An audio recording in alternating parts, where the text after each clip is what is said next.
Hello everyone, welcome again to study guide YouTube platform. আশা করি তোমাদের পড়াশোনা খুব সুন্দর চলছে এবং তোমরা প্রত্যেকেই সুস্থ এবং ভালো আছো। আজকের ক্লাসে আমরা যেটা আলোচনা করব, মোস্ট ইম্পর্ট্যান্ট একটা chapter, that is Gupta empire বা গুপ্ত সাম্রাজ্য।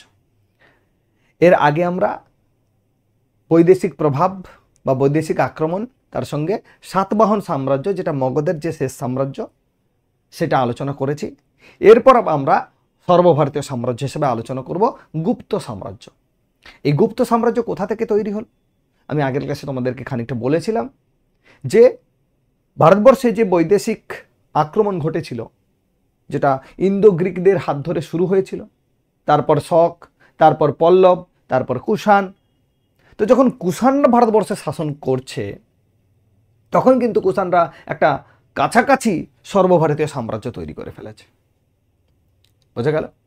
তো এই কুষাণরা যখন একটা বিরাট বড় সাম্রাজ্য তৈরি করে ফেলেছে এবং আস্তে আস্তে করে সেটা কি হচ্ছে, ধ্বংসের দিকে যাচ্ছে, সেখান থেকে কি করছে, যত বড় বড় সামন্ত মানে বড় বড় ভূমির মালিক, জমিদার ব্যক্তি, তাদের মধ্য থেকে একজনের কথা আমরা জানতে পারবো, যার নাম হচ্ছে শ্রীগুপ্ত। কে? শ্রীগুপ্ত। এই শ্রীগুপ্ত তিনি কি করেছেন? তিনি এই যে কুষাণ সাম্রাজ্য, তার সামন্ত অবস্থায় থেকে প্রচুর টাকা পয়সা রোজগার করেছে, প্রচুর ধন দৌলত করে নিয়েছে, প্রচুর সম্পদ করে নিয়েছে, প্রচুর ভূমির মালিকও হয়ে গেছে। কি করবে? আস্তে আস্তে করে নিজের দিকে সেনাবাহিনীকে নিয়ে আসার চেষ্টা করছে, নিজের দিকে মানুষের সাপোর্টকে নিয়ে আসার চেষ্টা করছে। করতে করতে কি করলো, একটা সময় এসে কি করবে, গুপ্ত সাম্রাজ্যের শেষ শাসক তাকে হারিয়ে, কুষাণ সাম্রাজ্যের শেষ শাসক তাকে হারিয়ে, বাসুদেব বিশেষ করে তাকে হারিয়ে গুপ্ত সাম্রাজ্যের প্রতিষ্ঠা করবে। যেই গুপ্ত সাম্রাজ্য শ্রীগুপ্তের হাত দিয়ে প্রতিষ্ঠিত হচ্ছে, সেই গুপ্ত সাম্রাজ্য একটা ছোট চারাগাছ থেকে আস্তে আস্তে করে অঙ্কুরিত হওয়ার পর একটা মহীরুহে পরিণত হবে, যেটা একটা সর্বভারতীয় সাম্রাজ্যে পরিণত হবে, যেটা ইতিহাসে সুবর্ণ যুগ বা স্বর্ণকাল বলে একটা পরিচিতি পাবে, একটা জায়গা করে নেবে ইতিহাসে। সেই গুপ্ত সাম্রাজ্য যেটা প্রতিষ্ঠা করছে শ্রীগুপ্ত, সেই শ্রীগুপ্ত যে কিনা কুষাণ বংশের একজন সামন্ত থেকে জীবন শুরু করেছিল, পরবর্তীকালে সেই হলো ফাউন্ডার অফ গুপ্ত এম্পায়ার। বোঝা গেল? তার মানে কুষাণদের থেকে এই জায়গাগুলো তৈরি হচ্ছে। ঠিক একইভাবে দক্ষিণ ভারতেও একটা সাম্রাজ্য তৈরি হবে, যার নাম বাকাটক সাম্রাজ্য। আজকে আমাদের আলোচ্য বিষয় গুপ্ত এম্পায়ার, দ্যাট ইজ গুপ্ত সাম্রাজ্য। সময়কালটা দেখে নাও, 300 থেকে 600 খ্রিস্টাব্দ। কুষাণ বংশ আমরা জানি 78, কনিষ্কের সময়কাল আমরা পড়লাম 78 খ্রিস্টাব্দ, মানে যীশু খ্রিস্টের জন্মের 78 বছর পরে, যেদিন থেকে শকাব্দ চালু হয়েছে। তারপরে ওইটা আস্তে আস্তে করে চলবে আপ টু 300 বছর পর্যন্ত, 300 খ্রিস্টাব্দ পর্যন্ত। এই 300 খ্রিস্টাব্দ থেকে 600 খ্রিস্টাব্দ এই টাইম জোনটা গুপ্ত সাম্রাজ্যের, এটা পুরো গুপ্ত সাম্রাজ্যের একটা টাইম জোন। এই টাইম জোনে আমরা কিন্তু উত্তর ভারত দক্ষিণ ভারত ভাগ করব না, আজকের ক্লাস অনুযায়ী ভাগ করব না। তোমরা দেখতেই পাচ্ছ, গুপ্ত সাম্রাজ্য যেটা 319-এ শুরু হয়েছে, শেষ হয়েছে 510-এ। বাকাটক সাম্রাজ্য যেটা 300-তে শুরু হয়েছে, শেষ হয়েছে 500-তে। ঠিক আছে? কিন্তু এই হিস্ট্রিটা আমরা বেসিক্যালি পড়িনি, পরীক্ষাতে আসেও না। ডব্লিউবিসিএসে আসে, মিসলেনিয়াসে আসে, পাবলিক সার্ভিস কমিশন কন্ডাক্টেড যে কোনো এক্সামের ক্ষেত্রে আসে, স্টাফ সিলেকশন কমিশনের পরীক্ষায় আসে, রেলওয়ের পরীক্ষায় আসে। বোঝা গেল? তার জন্য আমাদেরকে ফাউন্ডেশন ক্লাস করতে হবে। পুলিশের পরীক্ষা, গ্রুপ সিডির পরীক্ষা, এগুলোতে কিন্তু এই জায়গা থেকে বাকাটক সাম্রাজ্য থেকে বিশেষ কোশ্চেন আসে না, সেই জন্য এটা আমরা অমিট করব। ঠিক আছে? তাহলে গুপ্ত সাম্রাজ্য, বাকাটক সাম্রাজ্য। ভারতবর্ষের চিত্র দেখো, ভারতবর্ষের চিত্রে যদি দেখো, গুপ্ত সাম্রাজ্য পুরো উত্তর ভারত, যেটা বর্তমানে পাকিস্তান, আফগানিস্তান, সবটা নিয়ে গুপ্ত সাম্রাজ্য। আর এই অংশে বাকাটক সাম্রাজ্য। নিচের দিকে পল্লব বংশও রয়েছে, কালভ্র বংশ রয়েছে, আর আমাদের গাঙ্গেয় বংশও রয়েছে। আর এখানটাতে কলিঙ্গ, উড়িষ্যাতে কলিঙ্গ। ঠিক আছে? এই কলিঙ্গ জয় করেছিল অশোক, কলিঙ্গ জয় করেছিল অশোক। ঠিক আছে? তো এই হচ্ছে আমাদের তখনকার ম্যাপ, অর্থাৎ 300 থেকে 600 যে খ্রিস্টাব্দের কথা বলছি তখনকার ম্যাপ, ভারতবর্ষের চিত্র ছিল এরকম। উপরে উত্তর ভারতের এই অংশ জুড়ে পুরোটা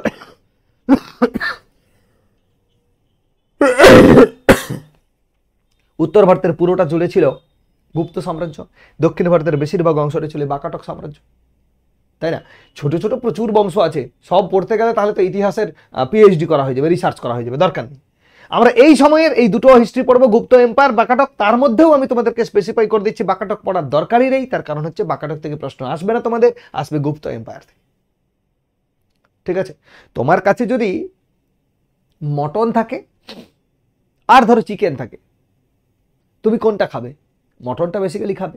কোশ্চেন সেটারসরাও তাই, গুপ্ত সাম্রাজ্য থেকে প্রচুর কোশ্চেন আসা যায়। তো গুপ্ত সাম্রাজ্য থেকে একটা ওয়ান ডে এক্সাম, যেখানে ছেলেমেয়েরা ইতিহাস রিসার্চ করছে না, কেবলমাত্র পরীক্ষায় পাস করার জন্য ইতিহাস পড়ছে, তারা বাকাটক সাম্রাজ্য থেকে কোশ্চেন দিলে পারবে? পারবে না। অতএব গুপ্ত সাম্রাজ্য এই জায়গা থেকে কোশ্চেনটা বেশি তুলবে। মটন আর চিকেনের মধ্যে মটনটাকেই বেসিক্যালি মানুষ ফেভার করবে। যাই হোক, এই ইতিহাসটা শুরু হচ্ছে কবে? 319 খ্রিস্টাব্দ থেকে শুরু হচ্ছে আপ টু 510 খ্রিস্টাব্দ পর্যন্ত এই হিস্ট্রি। আমরা সেটাকেই পড়ব গুপ্ত সাম্রাজ্যের ইতিহাস হিসেবে। ইতিহাসে যাকে বলা হয় সুবর্ণযুগ বা স্বর্ণকাল বা স্বর্ণ যুগের ইতিহাস আমরা আজকে পড়ব। ওকে, গুপ্ত সাম্রাজ্যের ক্ষেত্রে আমরা একটু ক্রোনোলজিটা দেখে নিই, অর্থাৎ শাসকের ক্রোনোলজি, কারা কারা শাসন করেছে এই গুপ্ত বংশ।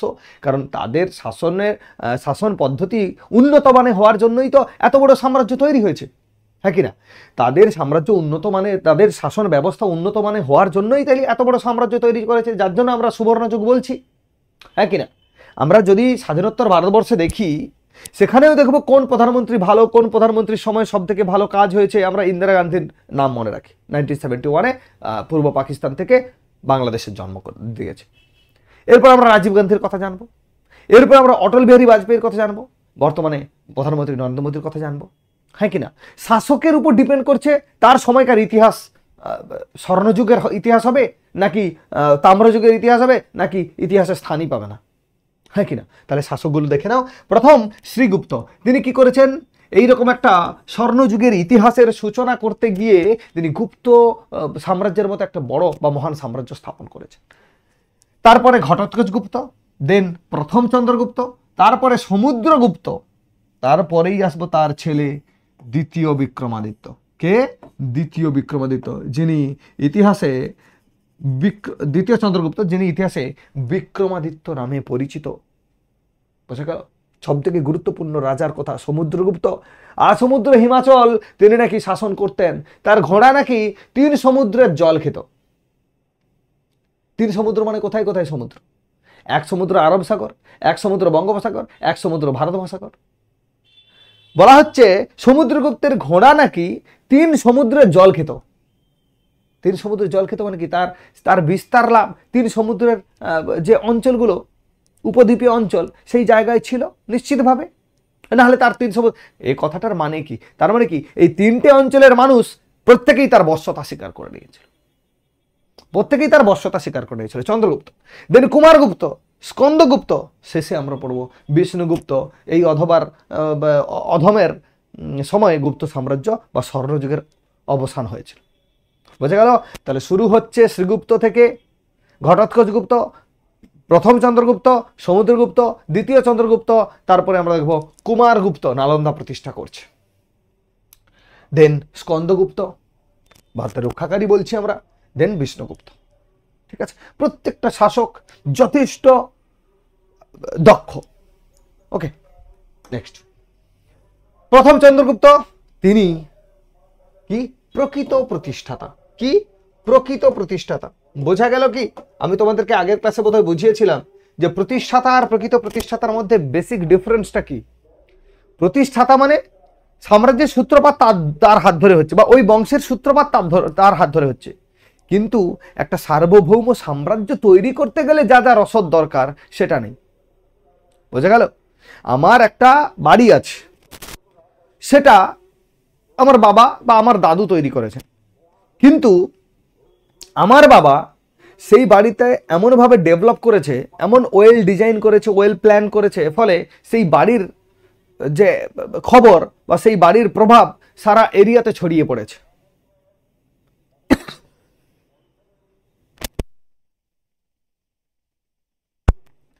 পুরো এরিয়াতে যখন ছড়িয়ে পড়ছে, তাহলে আমার বাড়িটা কে নির্মাণ করেছে? আমার দাদু। বাট আমার বাড়ির যে প্রভাবটা, বাড়ির যে মানুষের পরিচিতি পেয়েছে, সেই জায়গাতে কে সহযোগিতা করেছে, কে তার মূল মানে দায়িত্ব নিয়েছে? আমার বাবা। তাই আমার বাবাকে বলা হয় আমার পরিবার, বাবাকে বলা হবে আমার পরিবারের প্রকৃত প্রতিষ্ঠাতা। বুঝা গেল? Real founder. গুপ্ত সাম্রাজ্যের প্রকৃত প্রতিষ্ঠাতা হচ্ছে আমাদের প্রথম চন্দ্রগুপ্ত। তিনি কি করলেন? গুপ্ত সাম্রাজ্যটাকে সুন্দর একটা সুষ্ঠু পরিকাঠামো দিলেন, একটা সুন্দর সার্বভৌমত্ব দিলেন। বুঝা গেল? গুপ্ত সাম্রাজ্যের প্রথম স্বাধীন শাসক হচ্ছে প্রথম চন্দ্রগুপ্ত। এর আগে তিনি বাড়ি বানিয়েছেন, মানে গুপ্ত সাম্রাজ্যের যে গুপ্ত সাম্রাজ্য হয়নি তখন, গুপ্ত বংশের সূত্রপাত হচ্ছে শ্রীগুপ্তের মধ্য দিয়ে। শ্রীগুপ্ত তখনও পর্যন্ত কুষাণদের অধীনে শাসন করতেন, কুষাণদের অধীনেই শাসন করতেন। বুঝা গেল? কিন্তু যখন প্রথম চন্দ্রগুপ্ত এলেন বা সম্রাট হলেন, তিনি কি করলেন? তিনি বললেন যে না, আমি কুষাণদের অধীনে থাকবো না, কুষাণদের অধীনে সামন্ত থাকবো না, আজ থেকে আমি হব সাম্রাজ্যের অধিপতি সর্বে সর্বা। তাই জন্য কি বলা হচ্ছে? গুপ্ত সাম্রাজ্যের প্রথম স্বাধীন শাসক বলা হচ্ছে, স্বাধীন, যে কুষাণদের অধীনে আর রইল না, তাই স্বাধীন শাসক বলা হচ্ছে প্রথম চন্দ্রগুপ্ত। বুঝা গেল? নেক্সট, লিচ্ছবি রাজকন্যা কুমার দেবীকে তিনি বিবাহ করেন। তোমাদের লাগবে না, উপাধি লাগবে মহারাজাধিরাজ। সিংহাসন আরোহণ করেন 319 এডিতে, গুপ্তাব্দ প্রচলন করেন। তার মানে বিক্রম সম্বত থেকে শুরু করে আমরা শকাব্দ, গুপ্তাব্দ সবই কিন্তু পড়ছি আজ। 57 BCE শুরু হয়েছে মালবের রাজা বিক্রমাদিত্যের নাম অনুসারে। তিনি যখন শক রাজাদের পরাস্ত করলেন, তখন কি হলো? তিনি বিক্রম সম্বত চালু করলেন। আমাদের সংবিধান প্রথমে বিক্রম সম্বতটাকে নিল, তারপর মনে পড়লো যে না, 78 খ্রিস্টাব্দে কনিষ্ক তিনি শকাব্দ চালু করেছেন, ওটা আরও হিসেব করতে সুবিধে, 78 খ্রিস্টাব্দকে নিলেন, কিন্তু গুপ্তাব্দকে আর নিলেন না। ঠিক আছে? রৌপ্য মুদ্রা প্রচলন করুন। পরীক্ষাতে আসতে পারে, নাও আসতে পারে। তোমরা যদি মনে রাখতে চাও নিশ্চিতভাবে মনে রাখবে, যদি না মনে রাখতে চাও কোনো অসুবিধা নেই। সমুদ্রগুপ্ত, ঘটোৎকচ গুপ্তের ইতিহাস আমাদের নেই, লাগবেও না। সব কিছু পড়তে গেলে তাহলে সেই রিসার্চ করা ব্যাপারটা চলে আসবে। সিংহাসন আরোহণ 335 এডিতে। উপাধি পরাক্রমাঙ্ক, অশ্বমেঘকর্তা, পরম ভাগবত আর কবিরাজ। চারটের মধ্যে মনে রাখবে কেবলমাত্র কবিরাজ উপাধিকার সমুদ্রগুপ্ত। মনে রাখবে তার থেকেও বেশি ভারতবর্ষের নেপোলিয়ান বলা হয় কাকে? সমুদ্রগুপ্তকে বলা হয় ভারতবর্ষের নেপোলিয়ান। কে বলেছে? বলা হয় মানে কে বলেছে? স্মিথ বলেছেন। কে বলেছেন? স্মিথ বলেছেন যে ভারতবর্ষের নেপোলিয়ান হচ্ছে সমুদ্রগুপ্ত, অর্থাৎ যাকে আমরা বিদেশের নেপোলিয়ান হিসেবে জানি, পারস্যের নেপোলিয়ান হিসেবে আমরা জানি, তাকে আমরা সেরকমই তাবড়, সেরকমই প্রতিভা সম্পন্ন ব্যক্তি কে ছিল? আমাদের ভারতবর্ষের দিক থেকে ছিল সমুদ্রগুপ্ত। বোঝা গেল? সভাকবি কে ছিল? হরিসেন। তিনি কি লিখেছেন? এলাহাবাদ প্রশস্তি। আমরা সমুদ্রগুপ্তের সম্পর্কে জানতে পেরেছি কোথা থেকে? এলাহাবাদ প্রশস্তি থেকে। কার লেখা? হরিসেনের লেখা। হরিসেন কে ছিলেন? সমুদ্রগুপ্তের সভাকবি ছিলেন হরিসেন। এই দুটো প্রশ্ন পরীক্ষাতে পড়ে গেছে, ভাবতে পারো, এতটাই ইম্পর্টেন্ট। সমুদ্রগুপ্তের সভাকবির নাম হরিসেন। সমুদ্রগুপ্তের সভাকবি হরিসেন তিনি যে প্রশস্তি লিখেছেন সেটা এলাহাবাদ প্রশস্তি। এলাহাবাদ প্রশস্তি কার সম্বন্ধে লেখা হয়েছে? সমুদ্রগুপ্ত সম্বন্ধে লেখা হয়েছে। ঐতিহাসিক স্মিথ তিনি কি বলেছেন? ভারতে যদি কেউ নেপোলিয়ানের মতো হয়ে থাকে, ভারতের নেপোলিয়ান যদি কেউ হয়, সেটা আর কেউ নয়, সেটা হচ্ছে সমুদ্রগুপ্ত। বুঝে গেল? প্রচন্ড সঙ্গীত প্রেমী ছিলেন, তার প্রমাণ পেয়েছি। তিনি যে মুদ্রা ব্যবহার করতেন, তাই সময়কালীন যে মুদ্রা, সেখানে দেখা যাচ্ছে তিনি বীণা বাজাচ্ছেন।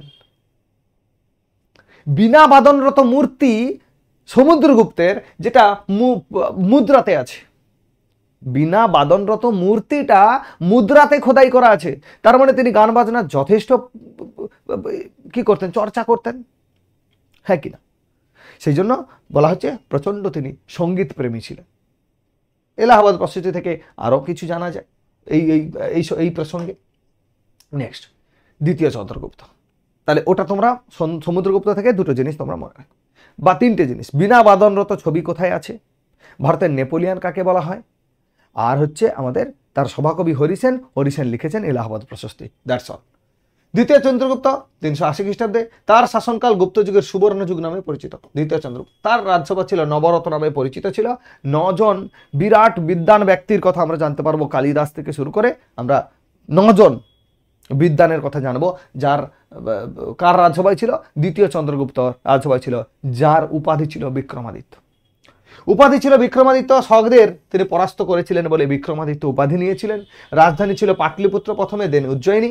বিদেশি পর্যটক তার সময় এসেছিল ফাহিয়েন। প্রত্যেকটা পয়েন্ট ইম্পর্টেন্ট, প্রত্যেকটা পয়েন্ট তিনি লিখেছেন ফোক ওয়াকিং বা ফোক ওয়াকি লিখেছেন কে, ফাহিয়েন কার দরবারে এসেছিলেন বা কার রাজসভায় এসেছিলেন, তিনি এসেছিলেন দ্বিতীয় চন্দ্রগুপ্তের রাজত্বকালে। চীনা পরিব্রাজক, চীন থেকে তিনি এসেছিলেন ফাহিয়েন, তিনি লিখেছেন ফোক ওয়াকিং, যেখান থেকে আমরা চন্দ্রগুপ্ত মৌর্য সম্পর্কে অনেক কিছু জানতে পারি। চন্দ্রগুপ্ত মৌর্য নয়, দ্বিতীয় চন্দ্রগুপ্ত, যিনি বিক্রমাদিত্য নামে পরিচিত। ওকে, রাজসভায় নবরত্ন ছিলেন। শকদের উচ্ছেদ করার জন্য তিনি সকারি উপাধি পেয়েছিলেন। দেখো কোনটা ছাড়বে কোনটা ধরবে, শুধু সিংহাসন আরোহণ করেছিল 380 খ্রিস্টাব্দে, এইটাই না শুধু ছেড়ে দাও, বাকি সবগুলো ধরতে হবে। তার শাসনকালকে সুবর্ণযুগ বলা হচ্ছে, তার উপাধি বিক্রমাদিত্য, তার রাজধানী ছিল পাটলিপুত্রে, পরে উজ্জয়িনীতে। তিনি তার সময়ে যিনি চীন থেকে বিদেশি পর্যটক হিসেবে এসেছিলেন ফাহিয়েন, তার লেখা বইয়ের নাম ফোক ওয়াকিং। আর হচ্ছে আমাদের বা বৌদ্ধ রাজ্য সমূহের বিবরণ ছেড়ে দাও। রাজ্যসভা ছিল নবরত্ন, এই নবরত্ন রাজ্যসভাতে 9 জন বিদ্বানের কথাও আমাদেরকে জানতে হবে, সেখান থেকেও কিন্তু প্রশ্ন আসতে পারে। তিনি শকদের উচ্ছেদ করেছিলেন বলে তিনি সকারি হিসেবেও পরিচিত, সকারি উপাধি পেয়েছিলেন। বিক্রমাদিত্য, সকারি, এই দুটো উপাধি পেয়েছিল দ্বিতীয় চন্দ্রগুপ্ত। বিক্রমাদিত্য এবং সকারি এই দুটো উপাধি পেয়েছিল দ্বিতীয় চন্দ্রগুপ্ত। তার রাজসভায় নবরত্ন ছিল, 9 জন রত্ন ছিল। তার রাজ্যবাহী ছিল ফাহিয়েন, যিনি বৌদ্ধ রাজ্য সমূহের বিবরণ লিখেছেন, ফোক ওয়াকিং বলা হচ্ছে যাকে। বোঝা যাচ্ছে কি? খুব খুব ইম্পর্টেন্ট, এই জায়গাটা খুব ইম্পর্টেন্ট। তার রাজত্বকালকেই বলা হচ্ছে সুবর্ণ যুগ। এই জন্য গুপ্ত যুগকে আমরা সুবর্ণ যুগ বলতে পারি তার রাজসভার জন্য, দ্বিতীয় চন্দ্রগুপ্তের জন্য। বোঝা গেল? 9 জন নবরত্নের কথা আমরা জানবো। নবরত্নের মধ্যে প্রধান কে ছিলেন? কালিদাস। কে ছিলেন? কালিদাস। ধন্বন্তরী বলে একজন ব্যক্তি ছিলেন, যিনি ছিলেন দ্বিতীয় চন্দ্রগুপ্তের রাজসভার একজন প্রখ্যাত, একজন বিখ্যাত চিকিৎসক। বরাহমিহির ছিলেন ভূগোলবিদ। দেখো রাজসভায় কাদেরকে রেখেছে, দেখো চিকিৎসক রেখেছে। আর কালিদাস তো বিরাট বড় সাহিত্যিক, অভিজ্ঞানম শকুন্তলম তিনি লিখেছেন, তাই না? কালিদাস ধন্বন্তরী চিকিৎসক, বরাহমিহির ভূগোলবিদ, খপনক জ্যোতিষশাস্ত্রে পণ্ডিত, অমর সিংহ যিনি ডিকশনারি রচনা করেছিলেন, শঙ্কু ছিলেন বাস্তুশৈলী, বেতাল ভট্ট ছিলেন জাদুঘর, ঘটকর্পট ছিলেন কূটনৈতিজ্ঞ, বড়রুচি ছিলেন ব্যাকরণবিদ। তাহলে ভাবো দ্বিতীয় চন্দ্রগুপ্তের রাজসভা বা তার রাজত্বকাল কেন সুবর্ণ যুগ হবে না? পরীক্ষায় কোশ্চেন আসবে, নবরত্ন কার সভায় ছিল? উত্তর কি করবে? দ্বিতীয় চন্দ্রগুপ্ত। উত্তর করবে দ্বিতীয় চন্দ্রগুপ্ত। বুঝে গেল? এরপরে আসছি আমরা কুমারগুপ্ত। ইনিও যথেষ্ট বিদ্বান ব্যক্তি। উপাধি ছিল মহেন্দ্রাদিত্য। কি ছিল? মহেন্দ্রাদিত্য ছিল উপাধি। নালন্দা বিশ্ববিদ্যালয় তিনি গঠন করেছেন, যেটা বিহারে অবস্থিত। নালন্দা বিশ্ববিদ্যালয়, যেটা বর্তমানে ধ্বংসস্তূপে পরিণত হয়েছে, আবার সম্ভবত নালন্দা বিশ্ববিদ্যালয়কে রিজুভিনেট করা হচ্ছে। সেই রকম করে তো সম্ভব নয়, মোটামুটি তাকে খানিকটা সেভ দেওয়া হচ্ছে। একটা এত বড় বিশ্ববিদ্যালয়, নালন্দা বিশ্ববিদ্যালয়, যেটা গুপ্ত যুগের 300 থেকে 600 খ্রিস্টাব্দের, আজ থেকে প্রায় 1800-1900 বছর আগের ইতিহাস, বা 1600 বছর 17 বছর আগের ইতিহাস, সেটাকে ভুলে গেলে চলবে না। স্থাপত্যকে আমাদেরকে বাঁচিয়ে রাখতে হবে, আর্টগুলোকে বাঁচিয়ে রাখতে হবে। এই নালন্দা বিশ্ববিদ্যালয় প্রতিষ্ঠা করেছিলেন কে? গুপ্ত সম্রাট কুমারগুপ্ত। পরীক্ষাতে কিন্তু বারে বারে বিভিন্ন পরীক্ষাতে এসছে, বিভিন্ন পরীক্ষাতে এই কোশ্চেনটা এসছে। তার যুগকেই বলা হচ্ছে শান্তি ও সমৃদ্ধির যুগ, তার যুগকেই বলা হচ্ছে শান্তি এবং সমৃদ্ধির যুগ। এই সময়টাতে তা হবে না কেন? আমাদের দ্বিতীয় চন্দ্রগুপ্ত, তার রাজসভায় নবরত্ন আছে, তাদের মস্তিষ্ক প্রসূত প্রচুর কিছু ভালো ভালো কিছু বেরোচ্ছে দ্বিতীয় চন্দ্রগুপ্তের পরে। সেই সময় তার ফলাফলটা পাবে কোন সময়? তার ফলাফলটা কোন সময় পাবে? কুমারগুপ্তের সময়ে তার ফলাফলটা পাওয়া যাচ্ছে। সেই জন্য বলা হচ্ছে শান্তি ও সমৃদ্ধির যুগ নামে পরিচিত। দ্বিতীয় চন্দ্রগুপ্তের সময় রাজসভায় যারা ছিলেন তারা বিভিন্ন পলিসি নিয়ে এসছেন, পলিসি ইমপ্লিমেন্ট করছেন। সেই পলিসির ফিডব্যাক পেতে তো 5, 10, 15 বছর সময় লাগবে, হ্যাঁ কি না? যে কোনো পলিসি ইমপ্লিমেন্টেশনের পরে তার সুদূরপ্রসারী ফল পেতে গেলে 5, 7 বছর, 10 বছর সময় লাগবে। তো যখনই দ্বিতীয় চন্দ্রগুপ্ত তার রাজসভায় এরকম ছিলেন বা তার যুগকে স্বর্ণযুগ বলা হচ্ছে, তিনি ইমপ্লিমেন্টেশন করার চেষ্টা করেছেন, সবকিছু পলিসি নিয়ে আসার চেষ্টা করেছেন। যখন ইমপ্লিমেন্টেশন হলো তার ফল পাওয়া যাচ্ছে কোথায়? কুমারগুপ্তের সময়ে। সেই জন্য বলা হচ্ছে শান্তি ও সমৃদ্ধির যুগ বলা হচ্ছে কার সময়কে? কুমারগুপ্তের সময়। পরীক্ষা কুমারগুপ্তের সময়টা এটা কিন্তু পরীক্ষাতে আসবে না। আসবে কি? নালন্দা বিশ্ববিদ্যালয় কে প্রতিষ্ঠা করেছেন? কুমারগুপ্ত। মহেন্দ্রাদিত্য নামে তিনি পরিচিত। বিক্রমাদিত্য, মহেন্দ্রাদিত্য এইরকম সব গুপ্ত সম্রাটরা তখন উপাধি দিতেন। ইতিহাসে প্রায় 14 জন বিক্রমাদিত্য উপাধিধারী আছে। স্কন্দগুপ্ত সিংহাসন আরোহণ করেন 455 এডিতে। তাকে বলা হচ্ছে ভারতের রক্ষাকর্তা। তার কথা জানা যায় কোথা থেকে? ভিতারি শিলালিপি থেকে জানা যায়, শিলালিপি থেকে। আর্যমঞ্জু শিবুলকল্পে তাকে শ্রেষ্ঠ ন্যায় সম্পন্ন নিরপেক্ষ বিচারক বলা হয়েছে। শ্রেষ্ঠ ন্যায় সম্পন্ন নিরপেক্ষ বিচারক বলা হয়েছে। মানে স্কন্দগুপ্তের সময়কালটা বিচার ব্যবস্থাতে আবার খুব উন্নত ছিল। বিচার ব্যবস্থাতে খুব উন্নত, কারণ দেখো গুপ্ত সাম্রাজ্যের বিস্তার হয়ে গেছে। সমুদ্রগুপ্তের সময় সাম্রাজ্য বিস্তার হয়ে গেছে। দ্বিতীয় চন্দ্রগুপ্ত এসে কি করেছে? তাকে স্টেবল করেছে, বিভিন্ন পলিসি ইমপ্লিমেন্ট করে সাম্রাজ্যের সমৃদ্ধি বাড়ানোর পলিসি মেকার হিসেবে দ্বিতীয় চন্দ্রগুপ্ত পরিচিত হলেন। যখনই তিনি পলিসি ইমপ্লিমেন্ট করেছেন, সেই পলিসি ইমপ্লিমেন্টেশনের পর তার সুফলগুলো আসতে শুরু হয়েছে কুমারগুপ্তের সময়। তার মানে কি? তখন সাম্রাজ্য স্টেবল। যখন স্কন্দগুপ্ত চেয়ারে বসলেন তখন দেখছেন তিনি ন্যায় মানুষের মধ্যে বা প্রজার হিতৈষী কিভাবে হওয়া যায়, মানুষের মধ্যে কোনো অভিযোগ এলে তাকে কিভাবে সুষ্ঠু সমাধান করা যায়, কিংবা মানুষকে কিভাবে ন্যায় দেওয়া যায়, অন্যায়ের কিভাবে প্রতিবাদ করা যায়, অন্যায়ের কিভাবে বিচার করা যায়, সেই সময় স্কন্দগুপ্তের সময়ে দেখা যাচ্ছে তিনি সেই সব কাজে খুব পারদর্শিত হলেন। দেখো আমরা যদি স্বাধীনোত্তর ভারতবর্ষের ইতিহাসও ঘাঁটি, প্রধানমন্ত্রীদের কথা যদি জানি, সব প্রধানমন্ত্রী সব কাজের জন্য কিন্তু আমাদের মনে থাকবে তা কিন্তু নয়। অটল বিহারী বাজপেয়ী, তিনাকে আমরা বেশিরভাগ মনে রাখি তিনি তো প্রধানমন্ত্রী ছিলেন, সব কাজেই তিনি দক্ষ ছিলেন, কিন্তু তার যে এই যে গ্রাম সড়ক, প্রধানমন্ত্রী গ্রাম সড়ক যোজনা, তার জন্য আমরা মনে রাখি। অটল বিহারী বাজপেয়ীর সময় আবার আমরা কার্গিল ওয়ারের জন্য মনে রাখি।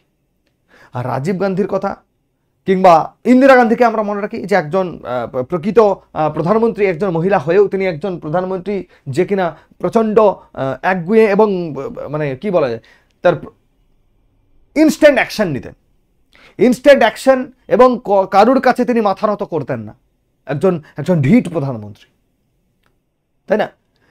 পরবর্তীকালে যদি আমরা দেখি, আমরা মনমোহন সিংকে যদি আমরা দেখি, অর্থনীতিতে তিনি যে পারদর্শী, তার বিভিন্ন নরসিংহ রায়ের সময়ে যখন ভারতবর্ষে তিনি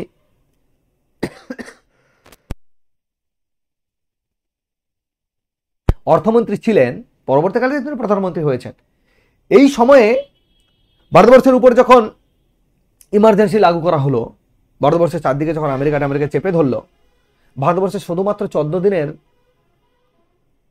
অর্থ মজুদ ছিল, 14 দিন চলতো, ভারতবর্ষকে চালানো যেত। সেই অবস্থা থেকে তিনি কিন্তু অর্থনীতিটাকে দাঁড় করিয়েছেন। প্রাইভেটাইজেশন, গ্লোবালাইজেশন, লিবারালাইজেশন, এগুলো দেখবো অর্থনীতিতে তিনিই এনেছেন। তার পরবর্তীকালে তিনি একজন অর্থনীতিবিদ হিসেবে তার প্রধানমন্ত্রিত্বকাল সবার কাছে গ্রহণযোগ্য মনে থাকবে। নরেন্দ্র মোদীর বর্তমানে বিদেশ নীতি এস জয়শঙ্করের হাত ধরে, কিছুটা আবার ডেভেলপড আমাদের ট্রান্সপোর্টেশন সিস্টেম নীতিন গডকরির হাত ধরে, তাই না? তাই প্রত্যেকটা প্রধানমন্ত্রীর কোনো না কোনো একটা জোন আছে, স্ট্রং জোন, সেইটার উপর ডিপেন্ড করে তার সময়কার ইতিহাসকে আমরা মনে রাখবো। সমুদ্রগুপ্তের ইতিহাসকে আমরা মনে রাখছি রাজ্য বিস্তার নীতি হিসেবে, দ্বিতীয় চন্দ্রগুপ্তকে তিনি একজন যথেষ্ট বুদ্ধিমান, বা তার রাজসভায় কি কার্য পরিচালনা হতো, তার প্রশাসনিক পরিকাঠামো, তার জন্য তাকে আমরা মনে রাখবো। পলিসি কি কি এনেছে তার জন্য মনে রাখবো। পরবর্তীকালে কুমারগুপ্তের সময় আমরা দেখব তিনি কতটা মানে পলিসি ইমপ্লিমেন্টেশনের ক্ষেত্রে তিনি কি কি কাজ করেছেন, বেশ করে নালন্দা বিশ্ববিদ্যালয়ের মতো বিশ্ববিদ্যালয় তিনি প্রতিষ্ঠা করছেন। স্কন্দগুপ্তের সময় আমরা দেখছি কি না, ভারতবর্ষে ন্যায়ের দিক থেকে তিনি অনেকটাই নিজেকে ইতিহাসে স্থান করিয়ে নিয়েছেন। আর্যমঞ্জু শিমুলকল্প গল্প তাকে শ্রেষ্ঠ ন্যায় সম্পন্ন নিরপেক্ষ বিচারক বলা হয়েছে। শেষ সম্রাট ছিল বিষ্ণুগুপ্ত। এর সম্পর্কে ইতিহাস আমাদেরকে কিছু জানায়নি, বিশেষ কিছু। বিষ্ণুগুপ্ত গুপ্ত বংশের শেষ সম্রাট ছিল, এইটুকু আমাদের কাছে ইনফরমেশন রয়েছে। বোঝা গেল? নেক্সট, গুপ্ত প্রশাসন এবং সমাজ, এই সম্পর্কে আমাদেরকে খানিক ধারণা নিতে হবে। বিরাট বড় 300 বছরের সাম্রাজ্য তোমরা দেখতেই পাচ্ছ। এই 300 বছরের সাম্রাজ্যকে কেন আমরা সুবর্ণ যুগ বলছি, কেন আমরা এত এত পুঙ্খানুপুঙ্খ পড়ছি, এই নবরত্নে তাদের কাজ কি করতো, কীরকমভাবে তারা পলিসি নিয়ে আসতো, কীরকম ইমপ্লিমেন্টেশন হতো, সেইগুলো আমাদেরকে তো জানতে হবে।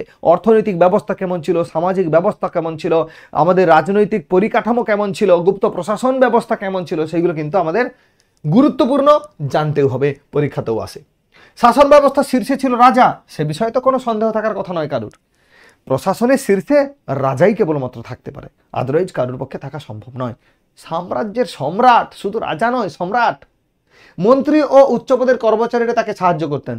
বড় বড় মন্ত্রী ছিল, উচ্চ পদাধিকারী ব্যক্তি ছিল, আধিকারিক ছিল। সমগ্র রাজ্য ভুক্তিতে বিভক্ত ছিল। কি ছিল না, সাম্রাজ্য সেটা কয়েকটা ভুক্তিতে বিভক্ত ছিল, কয়েকটা ভুক্তি আবার কয়েকটা বিষয়ে, কয়েকটা বিষয় আবার বিথিতে, আবার কয়েকটা বিথি আবার গ্রামে বিভক্ত ছিল। মানে অনেকগুলো গ্রাম নিয়ে বিথি তৈরি হতো। বর্তমানে অনেকগুলো গ্রাম নিয়ে একটা অঞ্চল তৈরি হচ্ছে, গ্রাম পঞ্চায়েত নিয়ে অঞ্চল তৈরি হচ্ছে। অনেকগুলো অঞ্চল নিয়ে একটা পঞ্চায়েত সমিতি তৈরি হচ্ছে, অনেকগুলো পঞ্চায়েত সমিতি নিয়ে একটা জেলা তৈরি হচ্ছে, জেলা পরিষদ, অনেকগুলো জেলা পরিষদের সদস্য মিলে একটা জেলা তৈরি হচ্ছে, এরকম অনেকগুলো জেলা মিলে একটা রাজ্য তৈরি হচ্ছে, এরকম অনেকগুলো রাজ্য মিলে একটা দেশ তৈরি হচ্ছে। বর্তমানে রেসপেক্টে আমরা যদি ভাবি, বোঝা গেল বিষয়টা কি? বোঝা গেল বিষয়টা কি? যদি আমি অ্যাডমিনিস্ট্রেটিভলি ভাবি, তাহলে আমরা বলতে পারি অনেকগুলো গ্রাম নিয়ে একটা অঞ্চল, অনেকগুলো অঞ্চল নিয়ে একটা ব্লক, অনেকগুলো ব্লক নিয়ে একটা সাবডিভিশন, অনেকগুলো সাবডিভিশন মিলে একটা জেলা, অনেকগুলো জেলা মিলে একটা রাজ্য, অনেকগুলো রাজ্য মিলে একটা দেশ, অনেকগুলো দেশ মিলে মহাদেশ, অনেকগুলো মহাদেশ মিলে পুরো পৃথিবীর স্থলভাগ। হ্যাঁ কিনা? তো এরকম ভাগে বিভক্ত ছিল। সাম্রাজ্য থেকে ভুক্তি, বিষয়, বিথি, গ্রাম, মানে ছোট ইউনিট ছিল গ্রাম, বড় ইউনিট ছিল সাম্রাজ্য। এটা মনে রাখলেই চলবে। শাসন ব্যবস্থার শীর্ষে ছিল রাজা, ভুক্তির শাসনকর্তাকে বলা হতো উপরিক, বিষয়ের শাসনকর্তাকে বলা হতো বিষয়পতি বা কুমারমাত্য, বিথি যিনি দেখতেন তাকে বলা হতো বিথপতি, গ্রামে ছিল গ্রামিক। নগর শাসন, নগরের শাসন পরিচালনা করত নিগম সভা বা অধিকরণ বলা হয়। নগর শাসনের প্রধান ছিল পুরপাল বা নগর রক্ষক। পরিচালনা যিনি করতেন তার যে যে ডিপার্টমেন্ট তাকে বলা হতো নিগম সভা বা অধিকরণ। সেই নিগম সভা বা অধিকরণের যিনি প্রধান থাকতেন, বর্তমানে তাকে কি পৌরপিতা বলা হয়। ফিরহাদ হাকিম কলকাতা পৌরসভার পৌরপিতা, তখন বলা হতো পুরপাল বা নগর রক্ষক। কি বলা হয়? পুরপাল, নগর রক্ষক। এইবার ভাবো, তোমাদেরকে আমি প্রথম ক্লাসে বলেছিলাম যে আমরা ইতিহাসটা কেন পড়ব, বুঝতে পেরেছো কি? আমরা বিভিন্ন অ্যাঙ্গেলে বিভিন্ন আমরা পার্সপেক্টিভ কেন পড়ছি, বিভিন্ন অ্যাসপেক্টসে আমরা কেন পড়ছি। দেখো, এই সব ধারণাগুলো তখনকার রাজাদের ধারণা, রাজাদের প্রশাসনিক পরিকাঠামো, অর্থনৈতিক ব্যবস্থা, সামাজিক ব্যবস্থা, ধর্মীয় উন্মাদনা, উদ্দীপনা, সেগুলো কিন্তু বর্তমানে আমরা মেনে চলছি, বিভিন্নভাবে ইমপ্লিমেন্ট করছি। নগরের শাসক পরিচালনা করত, পরিচালক মণ্ডলী ছিল নিগম সভা, তার মধ্যে যিনি প্রধানের দায়িত্ব পালন করতেন তাকে বলা হতো পুরপাল বা নগর রক্ষক। সামাজিক জীবন কেমন ছিল? ব্রাহ্মণ সমাজের শ্রেষ্ঠ ছিল। দেখো, সমাজের শ্রেষ্ঠ সর্বদাই ব্রাহ্মণ। বর্তমানেও যদি আমরা দেখি, সমাজের শেষ সবথেকে উঁচু জাতি যদি বলা হয় ব্রাহ্মণ, তো এই হচ্ছে ব্রাহ্মণ সমাজের শ্রেষ্ঠ। শূদ্রদের অবস্থার উন্নতি ঘটে খানিকটা, শূদ্ররা আস্তে আস্তে করে খানিকটা অর্থনৈতিকভাবে উন্নত হয়। নিজ বর্ণের বিবাহের সঙ্গে অসবর্ণ বিবাহ ছিল। নিজ বর্ণের ব্রাহ্মণের সঙ্গে বিবাহ করলেও ব্রাহ্মণের কোনো মেয়ে বা ব্রাহ্মণের কোনো ছেলে ক্ষত্রিয় কিংবা বৈশ্য কিংবা শূদ্রের সঙ্গে বিয়ে হতে পারত। বাল্য বিবাহ, সতী প্রথা ও দাস প্রথা প্রচলিত ছিল। এটা মোটেই ভালো ছিল না। বাল্য বিবাহ মোটেও ভালো ছিল না, সতী প্রথা মোটেও ভালো ছিল না, দাস প্রথাও মোটেও ভালো ছিল না। কিন্তু তৎকালীন সমাজ ব্যবস্থা এমন একটা জিনিস অনেক মানে দক্ষ বা আমরা বলতে পারি শিক্ষিত ব্যক্তিও আজও প্রচুর কুসংস্কারে বিশ্বাস করে, প্রচুর কুসংস্কারে বিশ্বাস করে। অনেকেই আছে কুসংস্কারে এখনো বিশ্বাস করে, অথচ তারা পুঁথিগত বিদ্যায় যথেষ্ট পারদর্শী, যথেষ্ট জ্ঞানীগুণী, যথেষ্ট পাণ্ডিত্য রয়েছে। সমাজ ব্যবস্থা এত সুবর্ণ যুগের কথা পড়ছি, কিন্তু বাল্য বিবাহ, সতী প্রথা, দাস প্রথার মতো কুপ্রথা, কুসংস্কারগুলো কিন্তু তৎকালীন সমাজে ছিল। সামাজিক জীবনের ক্ষেত্রে আমরা একটা নীতি দেখব, ভূমিদান নীতি। ভূমিদান নীতি একটা হচ্ছে ধর্মীয় ভূমি,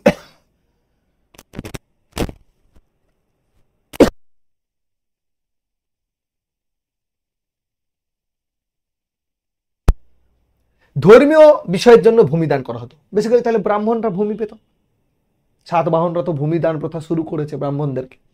যাই হোক, ব্রাহ্মণদের ভূমিদান যেটা করা হতো তাকে বলা হতো অগ্রহার।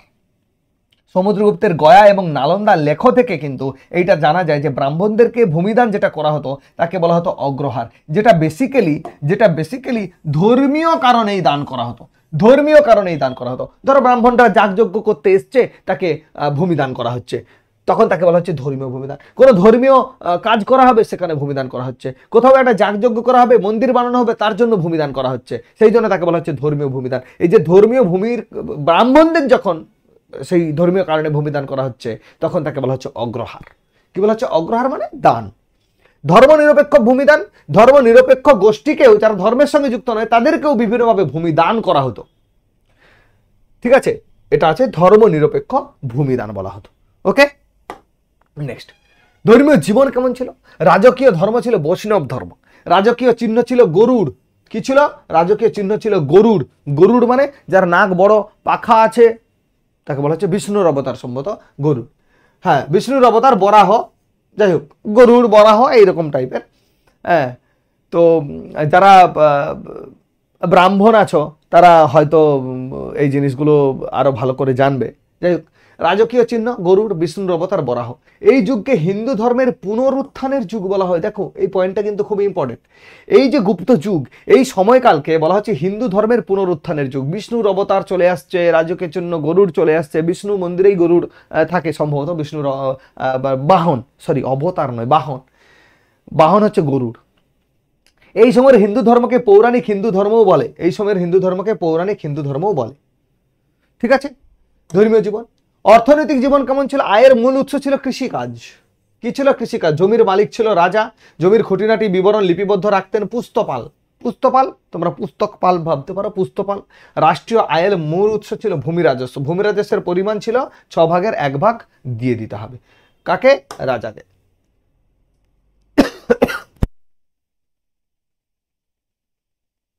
আর কি? কারিগরদের জন্য কি ছিল? গিল্ড ছিল। পশ্চিম উপকূলের প্রধান বন্দর ছিল ভারুচ। পশ্চিম উপকূল মানে গুজরাট, কল্যাণ, চাউল, কাম্বে। পূর্ব উপকূলের প্রধান বন্দর ছিল তাম্রলিপ্ত, ঘণ্টশলা আর কান্ডুরা। অমর সিংহের রচনা অমরকোষ থেকে জানা যায়। কারিগরি শিল্পের কথা জানা যায়, এই সময় যে কারিগরি শিল্প উন্নত ছিল, কার রচনা থেকে জানা যায়? অমরকোষ থেকে জানা যায়, সেটা অমর সিংহ রচনা করেছে। ওকে, মুদ্রা ব্যবস্থা কি ছিল? স্বর্ণ মুদ্রা প্রচলিত ছিল। স্বর্ণ মুদ্রা তোমাদেরকে বলেছি এই সময় খাদ মেশানো সোনার প্রচলন সব থেকে বেশি হয়েছিল। খাদ মেশানো তোমরা মনে রাখবে, খাদ মেশানো সোনা, খাদ মেশানো সোনা কিন্তু এই সময় সব থেকে বেশি ছিল। এই সময়ের যে সোনা তাকে বলা হতো দিনার, সুবর্ণ, এরকম নামে ডাকা হতো। রৌপ্য মুদ্রা প্রচলন ছিল, তাম্র মুদ্রাও প্রচলন ছিল, বাট খাদ মেশানো বা অশুদ্ধ সোনা তার প্রচলন সব থেকে বেশি ছিল কার সময়ে? গুপ্ত যুগের সময়। বোঝা গেল? সাহিত্য কি ছিল? কালিদাস তিনি লিখেছেন অভিজ্ঞানম শকুন্তলম। অভিজ্ঞান শকুন্তলম রয়েছে, ঋতু সংহার রয়েছে, মালবিকা অগ্নিমিত্রের যে কাহিনী আমি তোমাদেরকে বলেছিলাম, মালবিকা আর অগ্নিমিত্রের কাহিনী, সেটা লিখেছে মালবিকা অগ্নিমিত্রম, কালিদাস লিখেছেন। শূদ্রক লিখেছেন মৃচ্ছকটিক। প্রত্যেকটা ইম্পর্টেন্ট। বিশাখ দত্ত লিখেছেন মুদ্রা রাক্ষস। ভার্বি লিখেছে কিরাতার্জুনিয়ম। ভট্টি লিখেছেন ভট্টিকাব্য। বিষ্ণু শর্মা লিখেছেন পঞ্চতন্ত্র। দণ্ডিন লিখেছেন দশকুমার চরিত। আবার একবার বলে দিচ্ছি, কালিদাস অভিজ্ঞানম শকুন্তলম শুধু ওইটুকু পড়ে। মালবিকা আর অগ্নিমিত্রের প্রেম কাহিনী লিখেছে, কোথায় রয়েছে? মালবিকা অগ্নিমিত্রম, তোমাদেরকে পড়িয়ে দিয়েছি। মালবিকা অগ্নিমিত্রম বা অগ্নিমিত্র কোন বৈদেশিক জাতি তোমরা অবশ্যই কমেন্ট করে জানিও। শূদ্রক তিনি কি লিখেছেন? মৃচ্ছকটিক। শূদ্রকের মৃচ্ছকটিক। বিশাখ দত্তের মুদ্রা রাক্ষস। ভারবীর কিরাতার্জুনিয়ম। ভট্টির ভট্টিকাব্য। বিষ্ণু পঞ্চতন্ত্র কে লিখেছে? বিষ্ণু শর্মা। দশকুমার চরিত কে লিখেছে? দণ্ডিন। কে লিখেছে? দণ্ডিন। স্থাপত্য চিত্রকলাতে দেখবো আমরা অজন্তা গুহা। কোথায় অবস্থিত?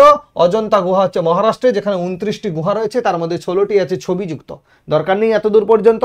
ইলোরা গুহা কোথায় অবস্থিত? বৌদ্ধবিহারের সহিত জৈন হিন্দু মন্দির রয়েছে ইলোরাতে। ঠিক আছে, ইলোরা গুহাতে কি রয়েছে? বৌদ্ধবিহারের সঙ্গে জৈন টেম্পল, হিন্দু টেম্পল সবগুলো রয়েছে ইলোরা। ঠিক আছে, নেক্সট, বিজ্ঞান ও প্রযুক্তি কেমন ছিল গুপ্ত যুগে? চিকিৎসা, ধাতুবিদ্যা, রসায়ন, গণিত এবং জ্যোতিষ চর্চার উন্নতি হয়। হবে না কেন?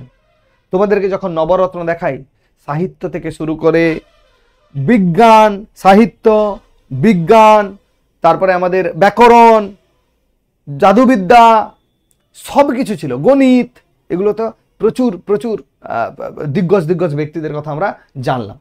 তো সেই কারণে এই সময় আমাদের চিকিৎসা, ধাতুবিদ্যা কিংবা রসায়ন শাস্ত্র, গণিত শাস্ত্র এইসব বিষয়ে প্রচুর উন্নতি হয়েছিল, জ্যোতিষ শাস্ত্র এগুলো। এই যে আর্যভট্ট, গুপ্ত যুগীন আর্যভট্ট কি ছিলেন জানো? তিনি প্রথম বলেন পৃথিবী সূর্যের চারিদিকে ঘুরে। কোপার্নিকাস প্রথমে বলেছিলেন। কোপার্নিকাস তো হালের বৈজ্ঞানিক, অনেক আগে ভারতবর্ষ থেকে। আর্যভট্ট তিনি বলেছিলেন যে না, ক্যালকুলেশন করে বলেছিলেন যে পৃথিবী সূর্যের চারিদিকে ঘুরে, সূর্য স্থির রয়েছে।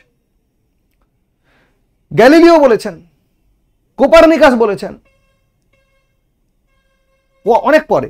তার আগে বলেছেন আর্যভট্ট, আমাদের গুপ্ত যুগীন একজন পণ্ডিত, একজন বিজ্ঞানী আর্যভট্ট, তিনি বলেছেন পৃথিবী সূর্যের চারিদিকে ঘুরে।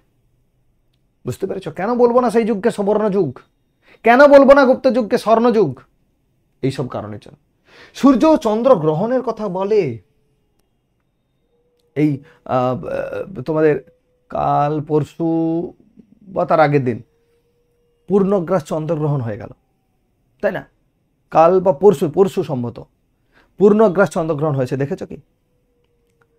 তো এই সূর্যগ্রহণ এবং চন্দ্রগ্রহণের কথাও তিনি বলেছেন। তিনি যখন বলতে পারছেন যে পৃথিবী সূর্যের চারিদিকে ঘোরে, চাঁদ আবার পৃথিবীকে প্রদক্ষিণ করে, তা সেক্ষেত্রে তিনি সূর্যগ্রহণ চন্দ্রগ্রহণের কথা বলতে পারেন, এটা না মেনে নেওয়ার কিছু নেই। পৃথিবী গোলাকার আকৃতি, সেটাও বলেছেন। এক বছরে 365 দিন হয়, সেটাও তিনি বলেছেন। ভগ্নাংশ, বর্গমূল, ঘনমূল, দ্বিঘাত সমীকরণ আলোচিত হয়েছে। আর্যভট্ট এইসব করে বেরিয়েছে। 1 থেকে 9 পর্যন্ত সংখ্যার আবিষ্কার ও শূন্যের ব্যবহার এই যুগের সৃষ্টি। দশমিকের ব্যবহার এই সময় শুরু হয়েছিল। ব্রহ্মগুপ্ত তিনি অভিকর্ষের কথা বলেন। ধন্বন্তরী তিনি বলেন আয়ুর্বেদ। ধন্বন্তরী তিনি আয়ুর্বেদ শাস্ত্র নিয়ে আলোচনা করেছেন, আয়ুর্বেদ বিশেষজ্ঞ। নাগার্জুন রসায়ন এবং ধাতুবিদ্যায় পারদর্শী। দেখো নামগুলো দেখো, নাগার্জুন, ধন্বন্তরী, ব্রহ্মগুপ্ত, এদের কথা, আর্যভট্ট, এই যুগের সব। এই হচ্ছে আমাদের টোটাল গুপ্ত সাম্রাজ্য। গুপ্ত সাম্রাজ্যের এই জায়গাটা, যেটা আমি মানে শাসকদের কথা তো পড়লাম, শ্রীগুপ্ত, প্রথম চন্দ্রগুপ্ত, ঘটোৎকচ গুপ্ত, দ্বিতীয় সমুদ্রগুপ্ত, দ্বিতীয় চন্দ্রগুপ্ত, কুমারগুপ্ত, বিষ্ণুগুপ্ত, স্কন্দগুপ্ত, বিষ্ণুগুপ্ত, এ সবার কথা জানলাম। শাসকদের সম্পর্কে কিছু কথা জানলাম। তার থেকেও বেশি ইম্পর্টেন্ট অ্যাডিশনাল যেগুলো জানলাম, অর্থাৎ প্রশাসনিক ব্যবস্থা, সামাজিক ব্যবস্থা, ধর্মীয় ব্যবস্থা, সাহিত্য, চিত্রকলা, বিজ্ঞান প্রযুক্তি, এই জায়গাগুলো কিন্তু গুপ্ত সাম্রাজ্যের ক্ষেত্রে আমাদেরকে পড়তেই হবে। গুপ্ত সাম্রাজ্যের ক্ষেত্রে এই জায়গাগুলো যথেষ্ট গুরুত্বপূর্ণ। একে কিন্তু আমাদেরকে ভুললে চলবেই না, একেবারেই চলবে না। মন দিয়ে সবাই ক্লাসটা করো, কেমন লাগছে জানিও। প্রত্যেককে বলবো দয়া করে একটু কমেন্ট করো, আর অবশ্যই যারা নতুন দেখছো তারা চ্যানেলটাকে সাবস্ক্রাইব করবে। ওকে, সবাই ভালো থাকবে, ভালো করে পড়াশোনা করবে। বাই।